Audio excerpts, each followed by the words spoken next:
n'amakuru maravuga mu bitangazamakuru byinshi hano mu Rwanda nuko umugabo yabonye grenade mu murima akayitiranya n'iteke agahitamo kuyicyura iwe mu rugo. Abinshuti yo mu karere ka Nyanza mu murenge wa Nyagisozi yabonye grenade mu murima ayitiranya n'iteke, abwirwa ko ari igisasu cyo mu bwoko bwa grenade ayitahanye iwe mu rugo. Uyu mugabo w'imyaka 61 wo mu kagari ka Rurangazi umudugudu wa Kigarama yari mu murima ahinga kwa 28/2025 abona grenade agira ngo ni iteke, aniyemeza kuyitahana mu rugo. Ari mu nzira ataha yahuye n'umugabo w'inkeragutabara amubwira ko icyo atahanye ari igisasu cyo mu bwoko bwa grenade, amusaba kukizibukira. Umuyobozi w'akarere ka Nyanza Nazinda Rasimu yabwiye igihe ko iyo grenade bakiyibona inzego z'umutekano zahise zibimenyeshwa. Ati yageze mu nzira ahura n'umuntu w'inkeragutabara wahoze mu gisirikare amubwira ko ari grenade, ahita ayishyira hasi maze ahita batumiza abasirikare.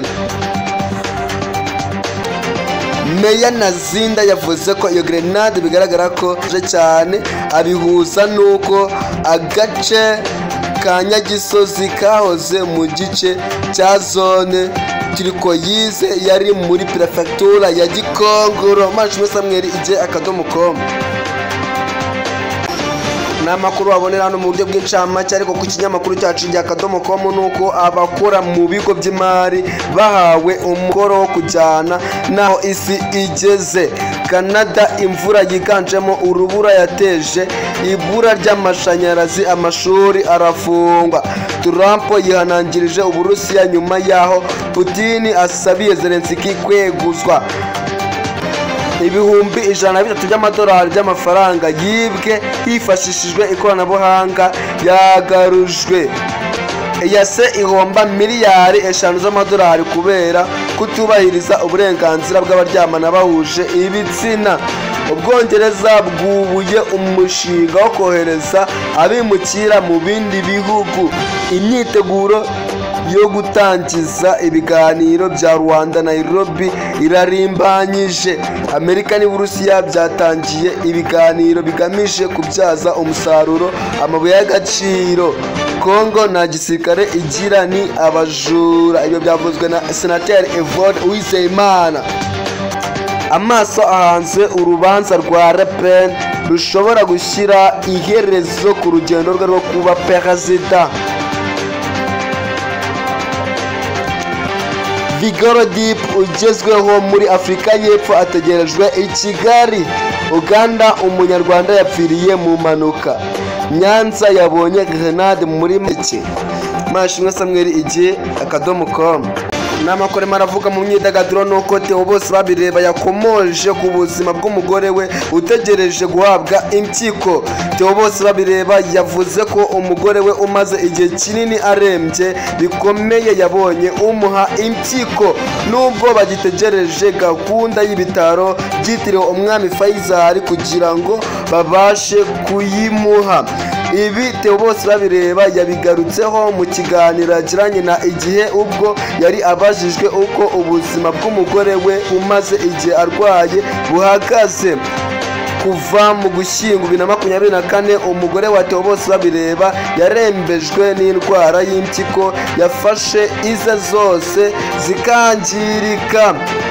Akomeza ku buzima bw'umugore we, Theo Bosebabireba yagize ati aracyarwaye, aracyajya kwivuza kenshi n'ubundi nk'ibisanzwe.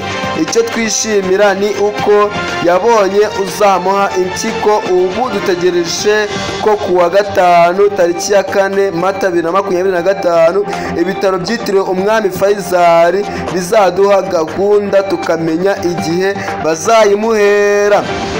Umugore wa Theo Bosebabireba mu gihe atarahabwa impyiko yivuza byibuze 3 mu cyumweru, aho inshuro imwe agiye gukoresha dialysis bimusaba kwishyura ibihumbi 100 by'amafaranga y'u Rwanda. Theo Bosebabireba ahamya ko byari kuba ari ibintu bigoye ndetse atari kuba yarabyishoboje iyo atagira abantu bamubaye hafi bakamuha ubushobozi butuma uyu munsi akibasha kuvuza umugore we.